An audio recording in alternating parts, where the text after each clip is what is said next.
Good morning, everybody. I worked on programs for 3 years and I'm still helping. And people always ask me, how do you come up with the ideas for these things? For me, it was kind of being constantly curious and alert to things around me, social media, museums, word of mouth, and print journalism. So I read the New York Times every day.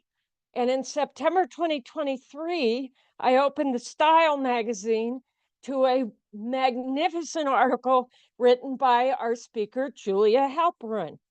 It was titled A Tangled Web, and it began Fiber art is finally being taken seriously. And then it talked about liminal spaces and how people often thought textile art was craft and not art. And she wrote, in an age when we spend much of our time touching the flat surfaces of screens, this tactile art form feels newly seductive to makers and viewers alike as both a contrast with and a culmination of modern sensory experience. So I saved it and I said, we need to hear from her. And I contacted Julia and we worked through the details. She is a prolific writer, editor at large of Cultured, where she covers art fairs and biennales. She's a columnist for the art newspaper, co-founder of Burns Halperin Report, the largest report of its kind tracking equity and representation in the art world. She has lots and lots of articles in the New York Times, the New Yorker, Financial Times, and for 5 years, she was the executive editor of Art News.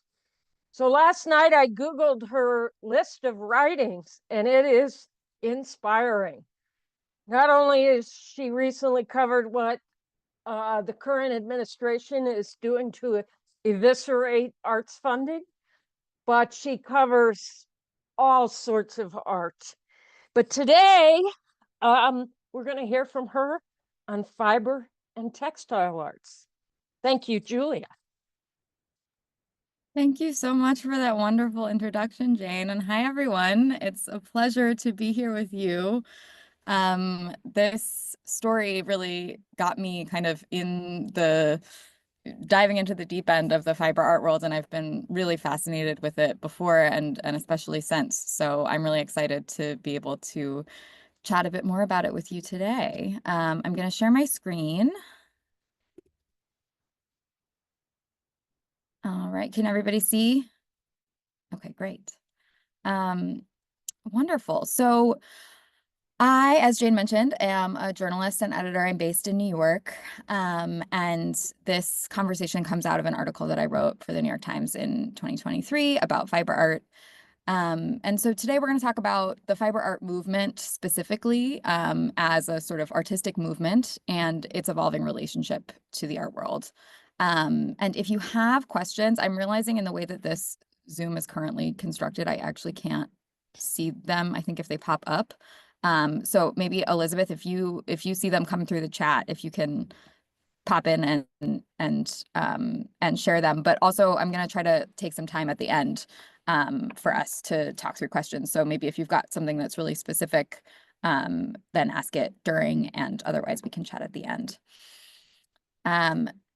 So I'd like to start where I started the article, which was at an exhibition called Wall Hangings held at MoMA in 1969. And that show really launched fiber art as a movement in the United States. And the first thing that visitors saw when they approached the museum was a piece by Sheila Hicks, which is pictured here.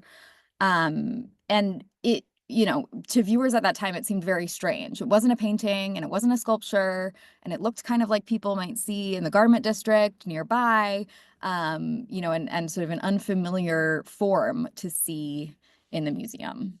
And you can see the work in context here.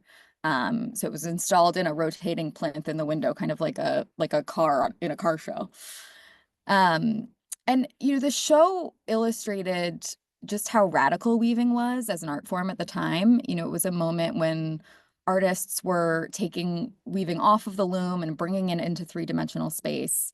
But interestingly, despite its significance as an exhibition, it received only one national review in the publication Craft Horizons. And the review was by the artist Louise Bourgeois, who you may know for her, monumental sculptures of spiders. And it was very dismissive. She wrote that the works rarely liberate themselves from decoration. And she said she made a distinction between these fiber artworks and painting and sculpture. She said that painting and sculpture make great demand on the onlooker at the same time that it's independent of him. But these works seem more engaging and less demanding, and said that they fell somewhere between fine and applied art. So that gives you a sense of sort of what the conventional art world's attitude was towards these works at the time, at least in some quarters.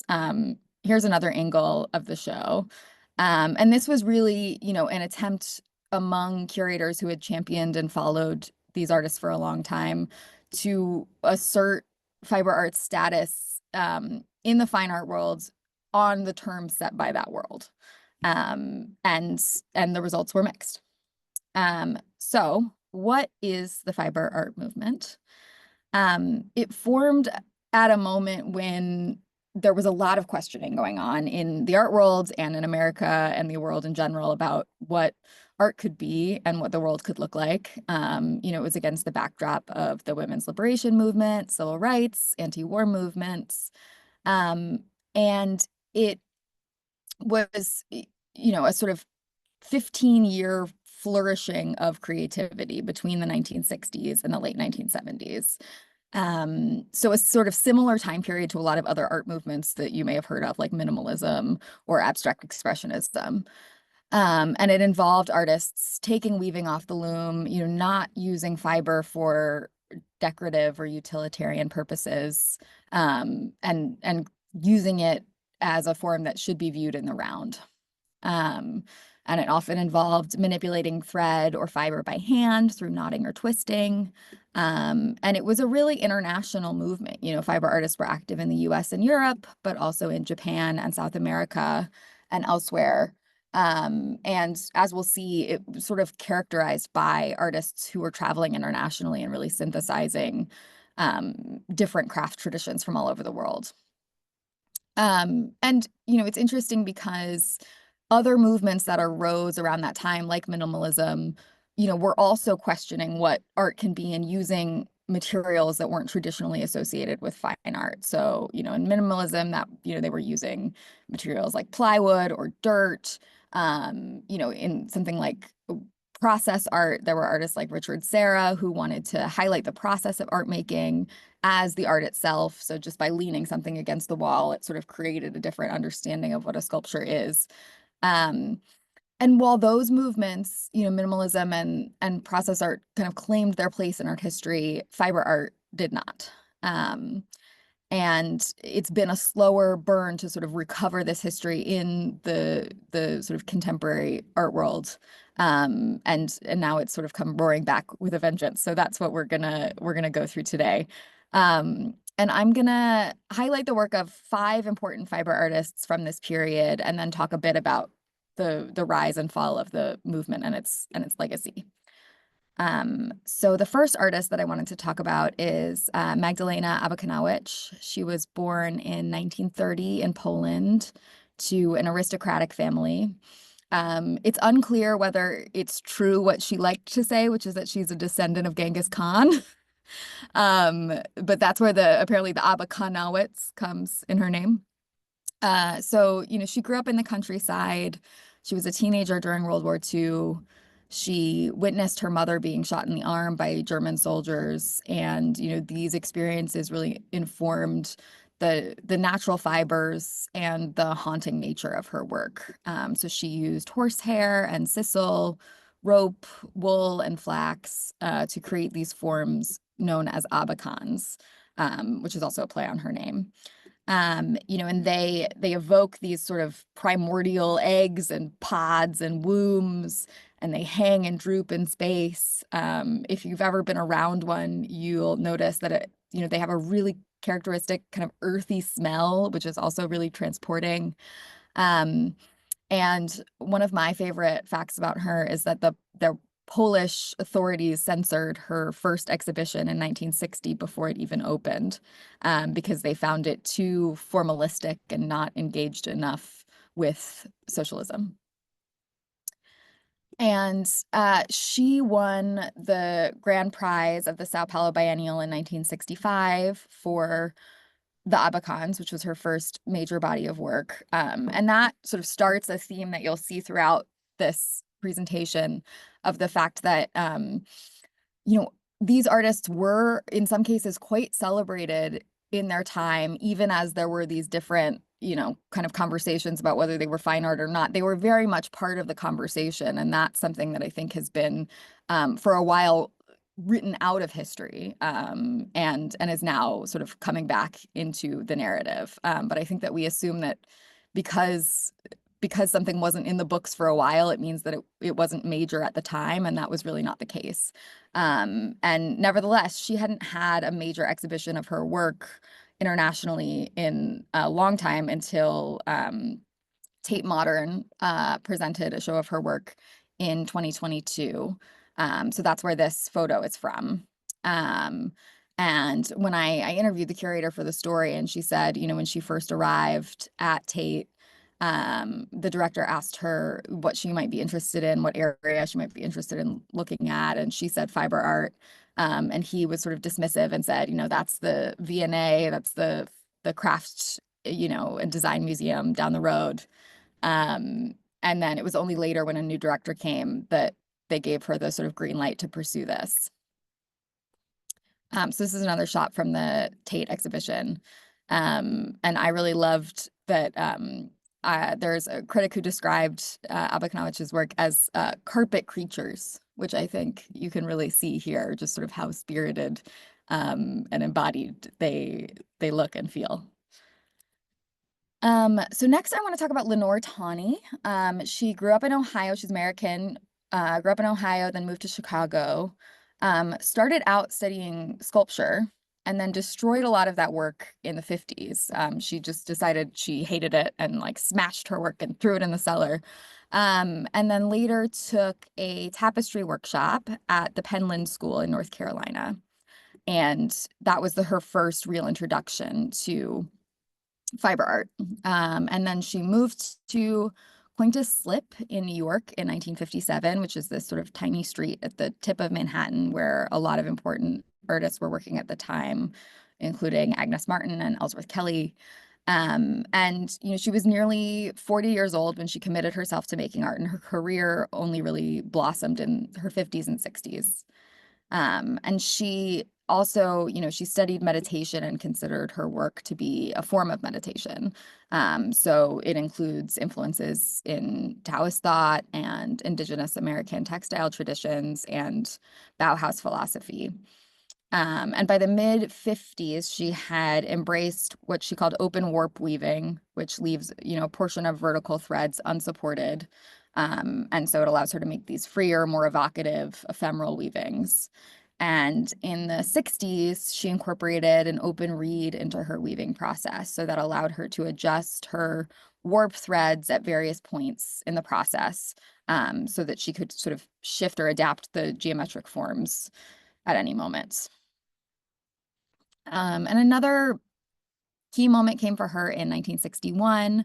She took lessons with the German artist Lily Blumenau, where she focused on Peruvian textile traditions. And that was a sort of exposure that encouraged her toward a more limited color palette and using smooth linen threads. And then I just want to end her with this show-stopping 1962 weaving Dark River, which was acquired by MoMA in New York. You can't tell here, but it's 14 feet tall. And so it hasn't been shown by the museum, but it is spectacular. And I wish that we could get a better sense of the scale, but it is taller than all of us, or multiple of us put together. The next artist that I want to talk about is Sheila Hicks. I interviewed her for the story. She's sort of a legend fiber artist. She's notoriously prickly to interview, so I was a little bit nervous, and she was prickly. But she's a legend, so she's allowed to be prickly. She was born in Hastings, Nebraska. She spent a lot of her early life on the road with her father during the Great Depression, as he was looking for work wherever he could find it. And that was kind of the beginning of her migratory existence. She studied at Yale with Joseph Albers, a famous color theorist and Bauhaus artist. And he introduced her to Annie Albers, his wife, who is sort of the godmother of the textile art movement. And she discovered pre-Incan textiles at Yale, and specifically mummy bundles that dated from a period beginning around 600 BC that were discovered by archaeologists in Peru. And that is what really sparked her interest in weaving as an art form and as a kind of expression of cultural resonance and memory. And she went on to study with artisans all over the world, Mexico, Morocco. She's lived in Paris since 1964, and at her studio there, she has probably one of the most dramatic sort of spans of scale that she works at. She makes what are called minimes, which are these small portable weavings that are almost like kind of sketches in the form of textiles. And then she makes these massive installations, which you can see a couple of examples of here. And she doesn't work on a loom. She works on a sort of painting stretcher with nails. Here is another piece by her from 1970. I think it's interesting. She sort of always insists she's not political, but she does want her work to make you aware of your senses and surroundings and, the universal nature of thread, which I think you could argue is a political purpose as well. The next artist is Françoise Gossin, born in Switzerland. She studied in Lausanne, which is a real hub for textile art that we'll talk about a little bit more in a bit. And she began by working on the loom, sort of in the tradition of Annie Albers. But by the late 60s, her work had evolved into these wall-based constructions that resembled shields or heraldic crests. She studied internationally, like many of her peers, in the Congo, in Los Angeles. One thing that distinguishes her is that she works almost exclusively in rope. So she makes them into these sort of inchworms, which remain close to the ground, or braided sculptures that unfurl from the ceiling. And she probably had what I think is the most effective sort of slogan for the fiber art movement, which is first we broke with the rectangle and then we broke with the wall. And she, drew inspiration from fields like experimental dance, where movement and space were also being reevaluated at the same time. And so you can see the way that rhythm and form is really explored in this work. And this is an inchworm that she installed at Reed College in Portland, Oregon in 1978. And another quote of hers that I really like that I think helps kind of describe the way that a lot of the fiber artists of her generation thought is she said, "I build a volume and a surface rather than subtracting it from an existing hard mass as one would from stone or wood." The next artist is Olga de Amaral. She was born in Bogota in Colombia. As we've seen, there were a lot of fiber artists who were inspired by pre-Columbian textiles, but she was the only one who was actually from Latin America. She originally studied architectural design before studying fiber art at Cranbrook Academy in Michigan. And what makes an Olga de Amaral an Olga de Amaral is probably the fact that it is so deeply inspired by nature. So her installations are really linked to, natural phenomena, leaves, clouds, rain. And then also she was inspired to incorporate gold into her tapestries and her work after meeting the ceramicist Lucy Ree in the UK. And Lucy's work was inspired by the Japanese practice of kintsugi, which, it involves adhering broken pieces together with liquid gold. So, she also had she's got a large interest in color theory and nature and pre-Columbian textile. So the circle that you see here, that form is inspired by pre-Columbian art. This is from her series called Alchemy, which is certainly, a well-chosen title, since, through her work, these simple materials, in this case, it's linen, cotton, and pigment, are transformed into something valuable and magical through the addition of gold leaf. This is one of her more recent series, called Brumas, or Mists.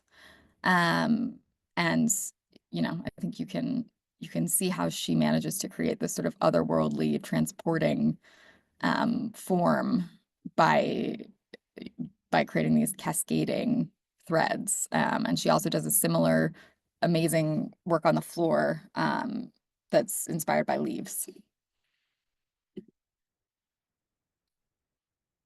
So I told you we were going to talk about Lucerne. So now we are.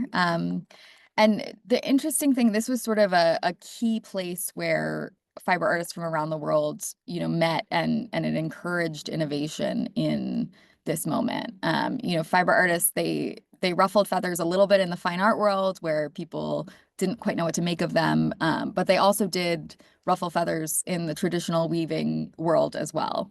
So in 1962, they burst into the Lucerne Biennial, which was conceived in 1959 to reinvigorate the traditional tapestry industry after World War II. And before long, the fiber artists, hulking, bulbous works were seizing all of the attention from two-dimensional textiles.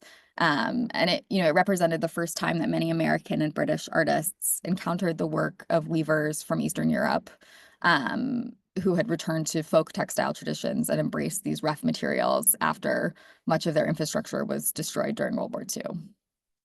And I spoke to a curator, Janelle Porter, who specializes in fiber art. And as she described it to me, she said the biennial became this escalating series of dares where everyone was trying to one-up each other. And that sort of accelerated the development of fiber art internationally.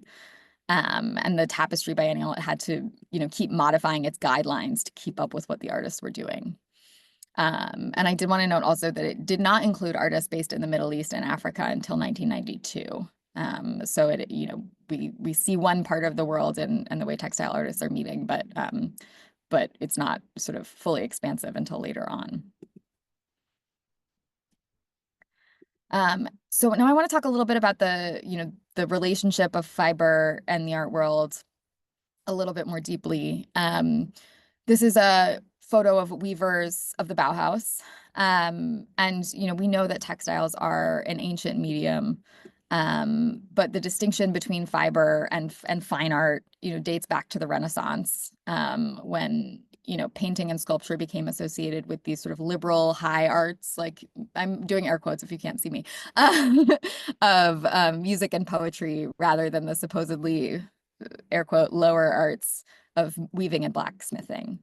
And things started to shift a little bit at the onset of World War II as, artists who had been trained in interdisciplinary techniques of art and design at the Bauhaus School in Germany began teaching internationally and helping to introduce a new generation to fiber techniques. So as I mentioned, that's artists like what we think of as maybe the first generation of contemporary textile artists like Annie Albers and Sophie Tapper-Arp.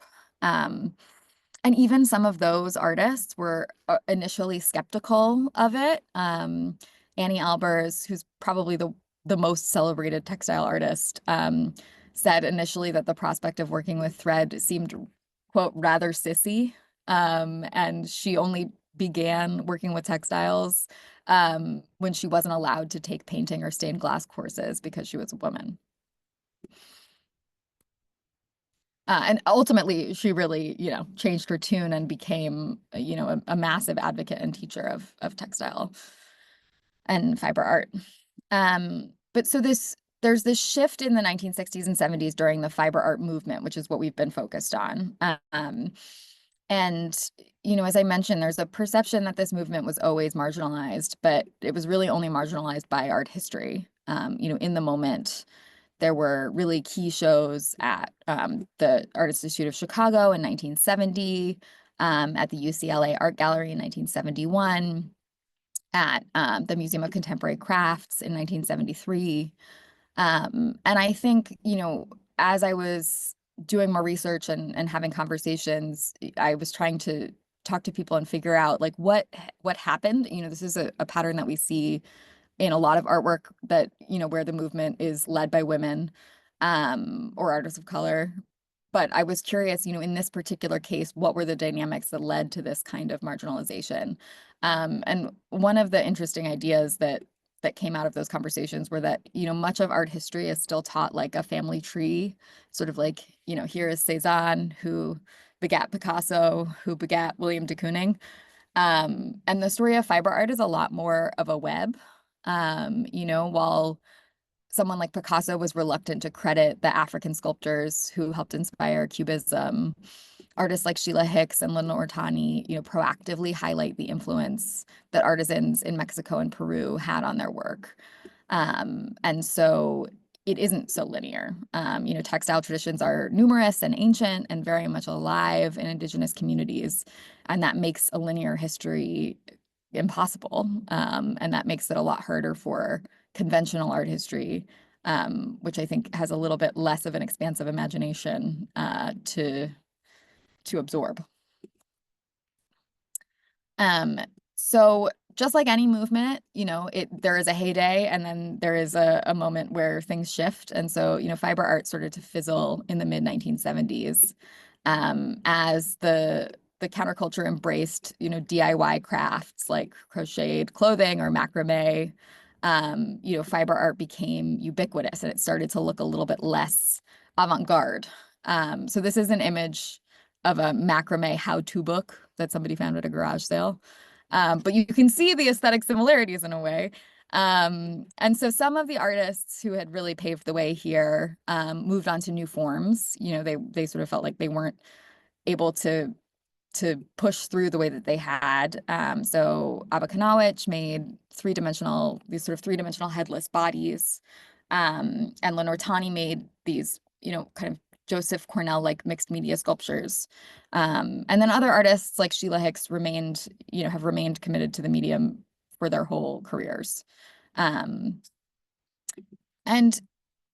so there remains this sort of interesting kind of fractious divide in different parts of the textile universe and the art worlds in this uneasy relationship. You can see one attitude, articulated in this piece from 1986 by the art critic John Bentley Mays, who was the full-time art critic for Toronto's Globe and Mail, and he wrote a kind of like manifesto in Craft Horizons to explain once and for all why he didn't think it was his job to review textile and fiber work. And he said, hands cannot contemplate, and the creation of works for disinterested, hands-off contemplation has traditionally been a central concern of all modern art production. And in general, it was just this feeling that the medium was too rooted in technique to be taken seriously as a sort of artistic attitude. And then you had a divide on the other side with traditional weaving communities who felt like, fiber artists weren't respectful of their innovations and achievements and craft, and were kind of, bulls in a china shop in a way. I really loved the story. This photo is from the Annie Albers show at Tate in 2018. And I spoke to the curator, Ann Coxon, and I loved the story. She told me that she was so nervous that the show might like alienate or anger the traditional weaving community that she enrolled herself in a loom course as a kind of like preventative measure. She said, I can't be taken seriously by this really important constituency unless I try to do this, which is kind of amazing to imagine. I can't think of a curator of a painting exhibition, for example, that would enroll themselves in a painting class. And so now we come into this sort of other moment where all of these tensions and clashing histories are starting to kind of come together in a new way, and the story of fiber art is being recovered by institutions at the same time that a new generation of artists are experimenting and putting their own twist on the medium. So one major moment came in 2002. There was an exhibition of the G's Ben quilters at the Whitney Museum. And that was, really recognized rightly by critics as, some of the best art that America has ever produced. And there were board members at the time who were skeptical and feeling like, oh, there are other artists more deserving of this attention. The curatorial team and the director really pushed for the show, and it really started to change the conversation. And then another really major exhibition to reassess the history of fiber art was organized by Janelle Porter at the ICA Boston in 2014. That's where this picture is from.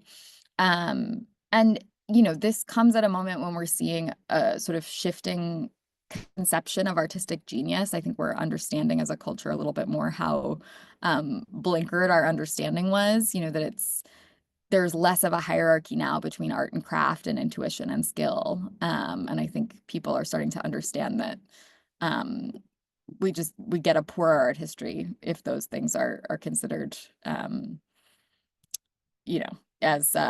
as less and not as equal. And as was mentioned at the beginning, there's also this increasing appeal of tactility in an era of screens and dematerialized art. I think we want to rest our eyes on something that is textured and makes us think about the feel as well as the look. And then most importantly, there's a new generation of contemporary artists who are really embracing the medium and taking it in new directions. And that's what we'll discuss more in part 2 tomorrow.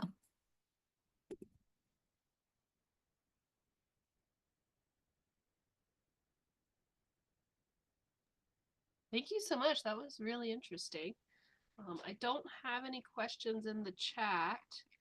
So if anyone has any questions, feel free to unmute yourself and go from there. How much do you think gender has influenced this?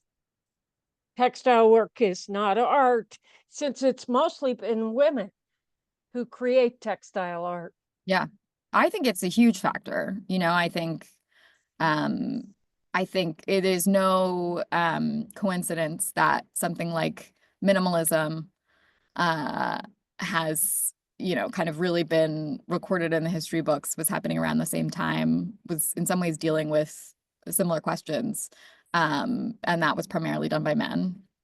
I think, and this is something we see with a lot of female artists of lots of different, genres, and is that, history gets rewritten to suggest that they were not sort of important or in the dialogue at the time, when in fact they were.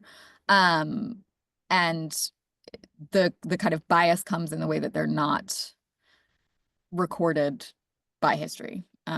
So yeah, I think it's a huge factor. And I think all of the conversation around craft and craft versus art or intuition versus skill, like that to me is all feels very gendered as well. Babs asked in the chat if you do any fiber arts. I don't. I'm very interested in it. And so I'm getting, yeah, I'm tempted. But I don't make anything at the moment. And Janet said one thing that she's noticing in places like Fiber Arts Magazine is that the definition of fiber has been expanding. So folks are now weaving and knitting sculptures out of wire, for instance. Yeah, I think that's true for sure. That's something I've seen as well. On this question, so how do you define fiber without explaining methods? If you mean like how do I define fiber art? I would say it is when I think of, excuse me. No, I cannot find somebody to say fiber is blank. They describe methods, or it's like rope and twine, and but I've never found anyone who can say fiber is blank. Interesting. Yeah. Yeah, it's funny. Yeah, I would say it's like, yeah, I mean, it's, you know, string or other kind of fibrous material that can be woven or put together, but I'd have to think about like a Yeah. Mm. a Okay. good one-liner. Yeah. Mhm. Thank you. I have a comment, if that's okay. Couple things. One, thank you so much for that presentation. I belong to an art book club, and it gives me some other places to go look for some women artists to bring to our attention. It's a little bit off track, but when you were talking about the effort after World War II to bring back some of the fiber art capabilities and maybe, I think you said, use even rougher items, rougher fibers. Anyway, it's a little bit off topic, but given your breadth of knowledge, it made me think about the women in Ukraine. I have been supporting Romanian some Romanian felters, by buying some things from them. Are you aware of any, it's the World War II comment that made me think of it, of fiber artists in Ukraine that we might need to know about? And you may not be. It just made me think of that. Yeah, I'm off the top of my head in terms of artists who are working there now. I'm not. But if I encounter any, I'll pass it along for sure. No, it's super interesting to think about. Yeah, I realize it's random, but with your breadth of travel and research and all that, so thank you. Oh, Kitty, off topic, I just heard a review of a documentary called The Porcelain Something, which is about a Ukrainian couple who make these beautiful nature porcelain pieces. Uh-huh. That's it. Thank you, Melissa. The Yes, Porcelain War. porcelain war. And they are living in Colorado now. They're living in They're in Boulder. They're near. Oh, they are. Okay. Yeah, I haven't seen it yet. I just heard it reviewed. Go see it. It's spectacular. But yeah, there's not a bit of fiber in it, but it's But definitely. it's Ukraine. They're Yeah, Ukrainian war it's refugees. the impact that art has on times of really strong struggle. Well, maybe I'll take that on myself and see if I can find anything that our guild might need to know about going on over there. Maybe I'll do some research and let you know if I find anything. But thank you for that. There's a question from Teresa in the chat. It's interesting how many fiber artists attribute their inspiration to Indigenous art and technique.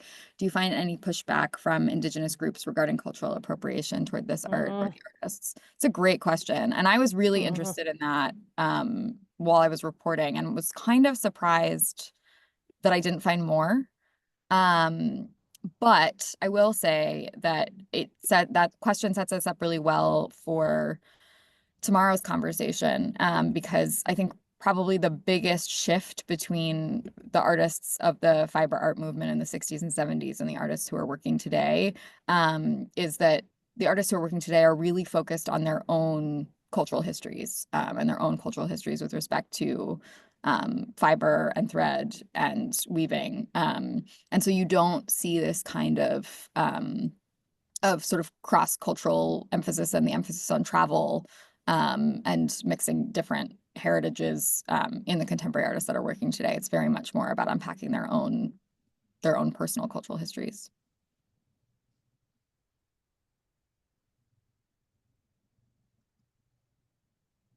And there was a comment above that says, this is going on currently in American Tapestry Alliance, and their juried exhibits What is Tapestry? Controversy about how far you can expand that definition is a heated conversation. Denise, you're muted. Okay. Hi, and thank you for that fantastic presentation. I too am a journalist, and I've often wondered why we are still using the terms as you have throughout your talk.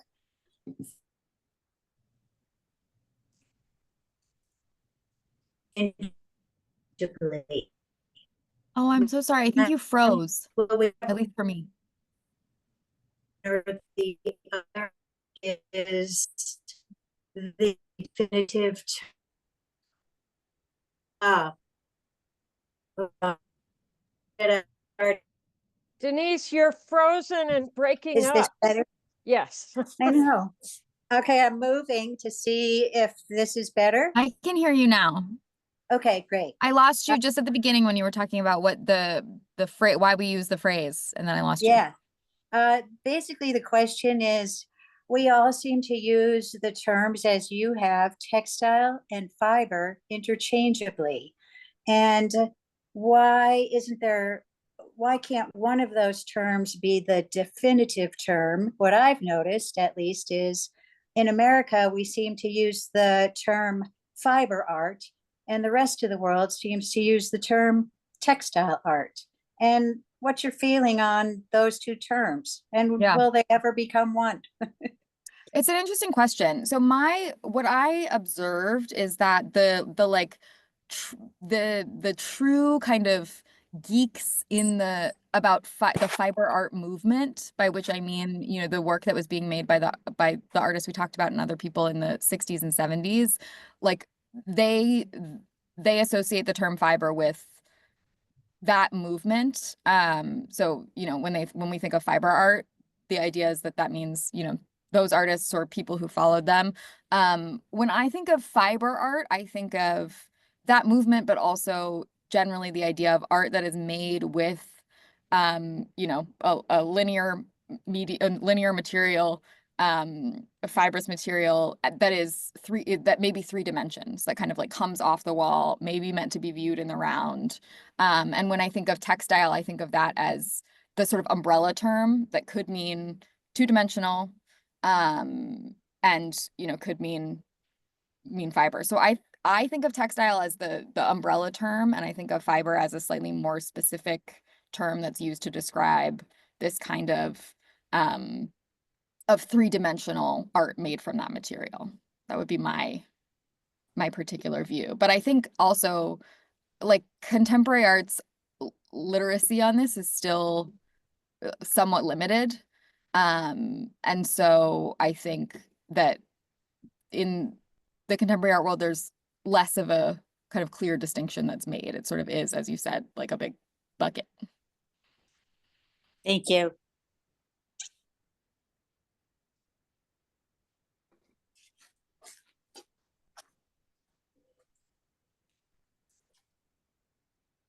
Took me a minute to figure out how to unmute my audio, but I just put in a chat a link to the Longmont Museum. They're having their curator of exhibits do a presentation on art from the Ukraine, and that's coming up, I believe, February 23rd. It's a Sunday. And so if you want to check it out, the link is there. So one question here, can you speak to how you see the monetary value of fiber art changing over time and how that affects people's perception of the overall value of fiber art today? Yes, I think that the market for fiber art has evolved. There are a number of, you know, both private collectors and institutions that have become much more engaged in actively collecting this work.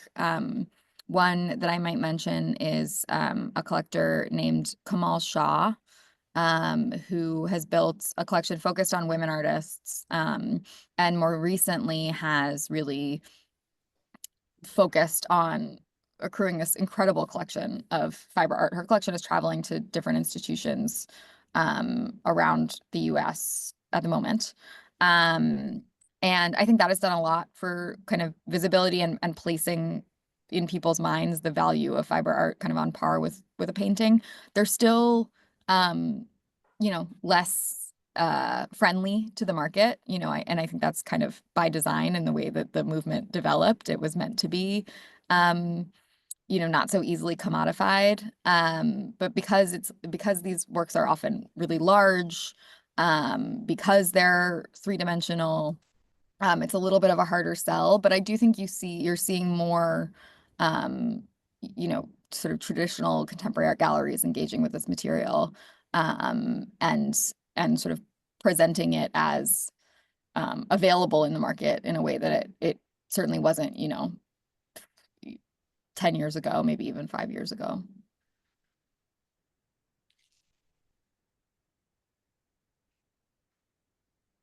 I have a question. Are you seeing the materials used change? I mean, we look at these things and what we all work with is usually natural materials, cotton, animal, silk, etc. And I see glass knitting and I don't know about synthetics, but do you have any comment on that? Or is it still mostly nature based? I Okay, would say great. it's a mix. I think you're seeing some more experimentation among younger artists.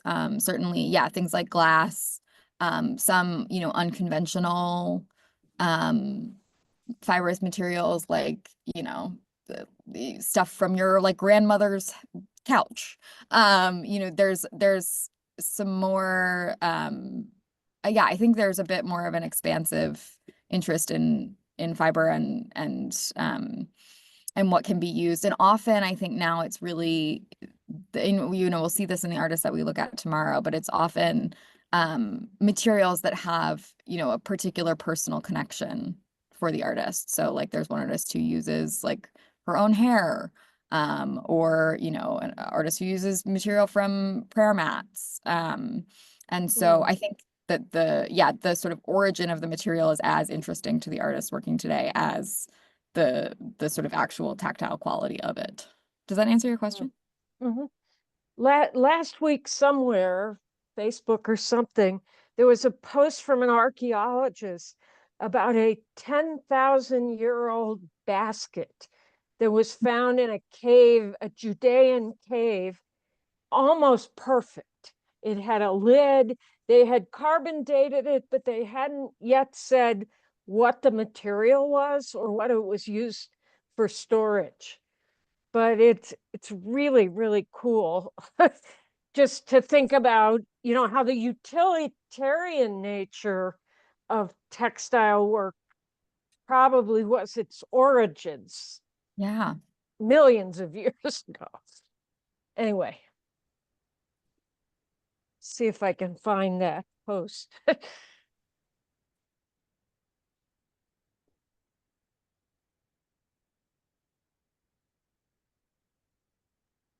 you see any other trends coming towards the future? I don't know if it sounded like in your intro that you had some comments about the investment in the arts and maybe future investments in the arts. And did you have any comments around that? I mean, I think forward? it's pretty pronounced, like when I go to art fairs or when I go to galleries or in terms of the kind of commercial presence of textile work, it's very, very present in especially in art fairs that I travel to. There was a lot in Miami when I was there for Art Basel Miami Beach in December. There was some in Paris when I went for Art Basel Paris in October.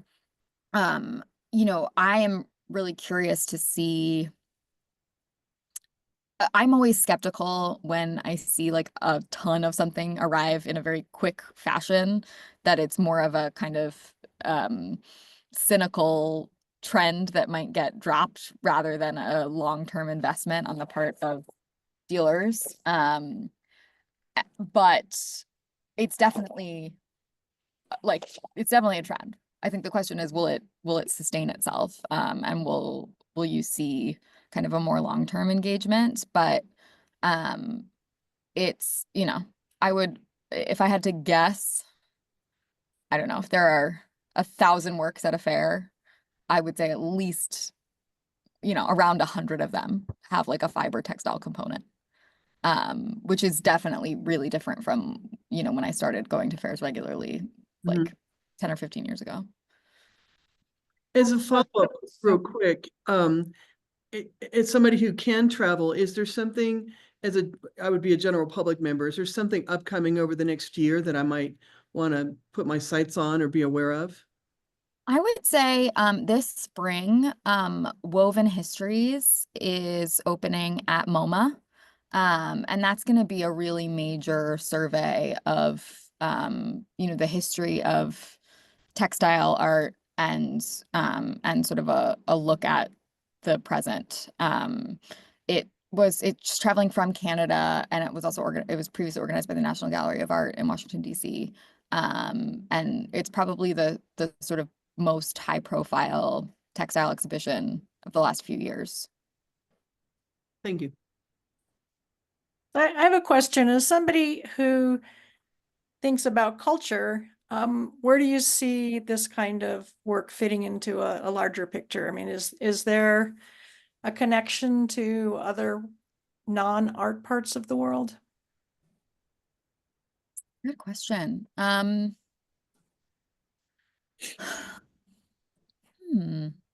What do you think? Are you thinking of something specific? I'm curious. No, not at all. I'm just wondering, is it a reflection of something that's happening? Is it something that will feed back in a way that's interesting?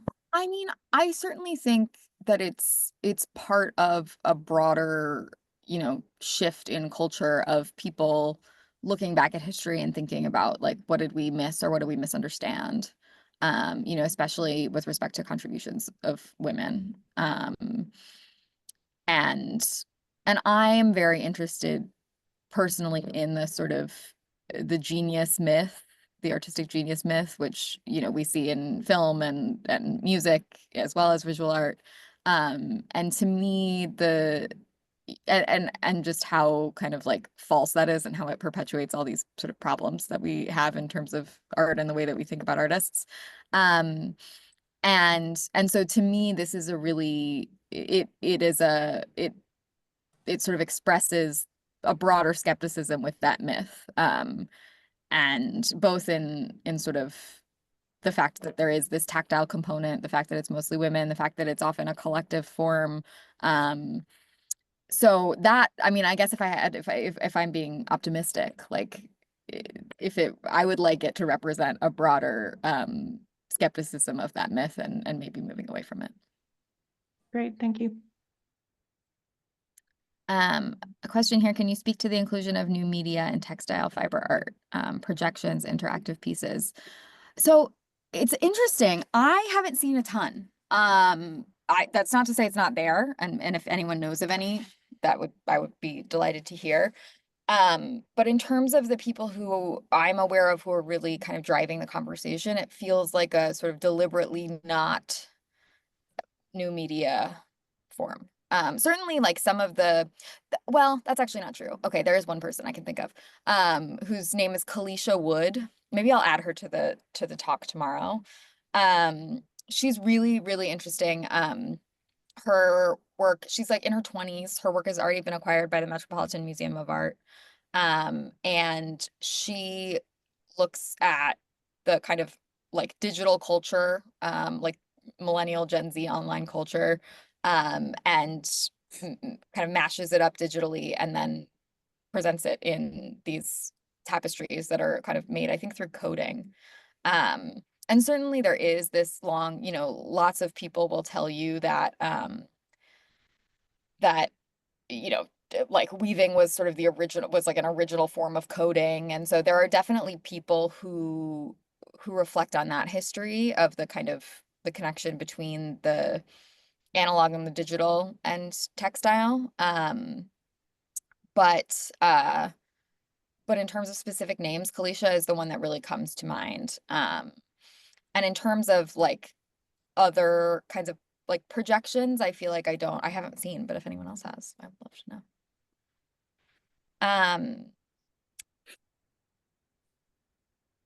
And Jane asked, can you tell us briefly about your career path? How did you develop your focus on art, and what was your professional journey in journalism? Sure. I thought I wanted to be a curator. And I went to college in New York. I went to Columbia University. I studied English and art history, applied to a bunch of of curatorial internships and didn't get any, and then Googled best art blog in a bit of desperation, and offered myself up. It's a blog that now is not super operational, called Art F City. And that was my, first introduction to art writing. And then I got a kind of part-time gig stringing for the New York Observer when I was in college, and then got a job at an art publication that's also now defunct called artinfo.com, and worked there, and then went to work for the art newspaper. I was the museum's editor of the art newspaper, which is based in London, but I was in the New York office.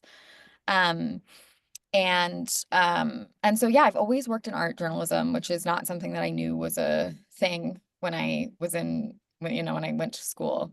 But I have loved it. And I went, after I worked at ArtNet, I went freelance. And so now I do a mix of things. I do a mix of editing, and writing, and also some more kind of data analysis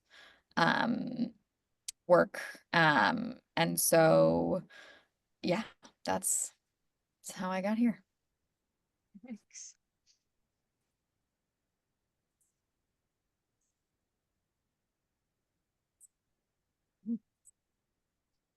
I would like to commend you. And I think one incredible thing is when I first got into women in art, Nauckland's theory, where are all the women in art? I started really, had a wonderful Dr. Vandersal. I had a class, and ever since then, I've always searched for the women in art, because they have been, because of the, gender, and I think I'm a fiber artist because it has been something that was passed down through a few generations, my generations, as well as just that textural involvement. And but searching for those artists, and of course, Albers, Hicks, Tawney, all the ones that you mentioned were people that I really concentrated on because they were so public at that time, and you could see their work, which of course then led me to researching further back through the centuries. And now it's so amazing to see people that were not known of, women that were not known of their art, and now they're surfacing because of the integrity of a woman artist. But just wonderful presentation. Thank you very much. And I do have Magdalena Abakanowicz's book from way back. I think I got it sometime. Let's see. I can't show. Oh, well, I can show it. How's that?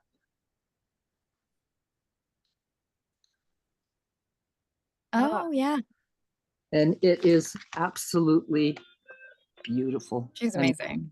And to really go into her work and to even see her work, it's just amazing. So, thank you very much. We could talk forever. And I have to say, these kind of more intellectual programs we've had have been fabulous. And Julia, thank you so much. It generated a lot of discussion and interest, and we could go on forever, but I think it's time to wrap up. And I hope all of you come back tomorrow and bring your friends and take a look at Julia's writings. I saw one about how art auctions are not as vigorous as they were. There were so many interesting topics. I'll go back and look at more as I have time. But we'll all do our Zoom. How do you Well, thank you clap? so much You for wave- having me. You wave It was your a- hands, and for those of you who are helping us come up with programs for the indefinite future, just keep your curiosity open all the time, because you can then find wonderful people like Julia in unusual, well, the New York Times Sunday Supplement is not an unusual place, but that's that. So Thank you for anyone having have me. any other closing comments? Karen, Kathy, with the program? No? I'll just quickly mention for tomorrow, the beginning of the presentation is going to be pretty similar to stuff we covered today. And then the second half is going to be more focused on the contemporary artists. So if you're, if you're busy, but you want to pop in, come in for the second half and it'll be all new stuff. That's great. Thank you all. so much, Julia. We really appreciate it. Have a great rest of your day. It was a pleasure to meet all of you. Thank you. Bye. Thank you. Bye. Bye.